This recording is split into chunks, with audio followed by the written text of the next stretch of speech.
Bonjour à tous, dans cette vidéo nous allons voir comment établir un test de divisibilité. Dans l'exemple, dans la première question, on demande de montrer que 10 est congru à -1 modulo 11. Alors pour faire cela, on va rappeler que deux nombres sont congrus modulo 11 si et seulement si leur différence est un multiple de 11. Donc ici on va calculer la différence 10 moins -1. Alors 10 moins -1 est égal à 10 plus 1, c'est-à-dire 11. Et 11 est un multiple de 11 puisque 11 est égal à 11 fois 1. Et donc puisque la différence 10 moins -1 est un multiple de 11, on en déduit que 10 est congru à -1 modulo 11. Dans la question numéro 2, on nous dit soit grand N un entier naturel et soit grand N égale somme pour k allant de 0 à n de ak fois 10 puissance k, son écriture décimale, où les AI sont les chiffres de n. Autrement dit, grand N est égal à A0 plus A1 fois 10 plus A2 fois 10 au carré plus A3 fois 10 puissance 3, etc. Et on nous demande de montrer que grand N est divisible par 11 si et seulement si la somme pour k allant de 0 à n de ak fois moins 1 puissance k est congrue à 0 modulo 11. Alors pour montrer cela, on va commencer par dire que n est divisible par 11 si et seulement si grand N est congru à 0 modulo 11. Ensuite, on peut remplacer tout simplement n par son expression en fonction de ces chiffres. Donc n sera divisible par 11 si et seulement si la somme pour k allant de 0 à petit n de ak fois 10 puissance k est congrue à 0 modulo 11.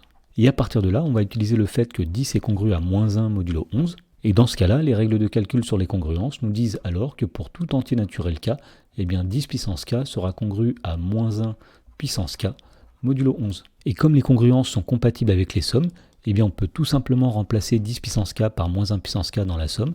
Autrement dit, n sera divisible par 11 si et seulement si la somme pour k allant de 0 à n de ak multiplié par -1 à la puissance k est congrue à 0 modulo 11.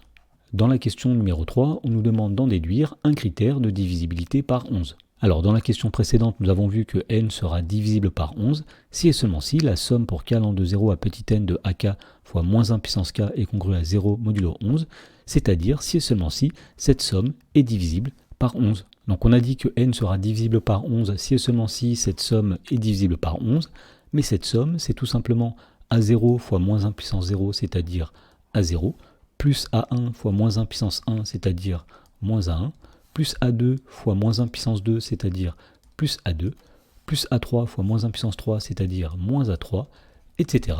Et donc finalement, on peut donner le critère suivant, n sera divisible par 11 si et seulement si A0, -A1, plus A2, -A3, etc.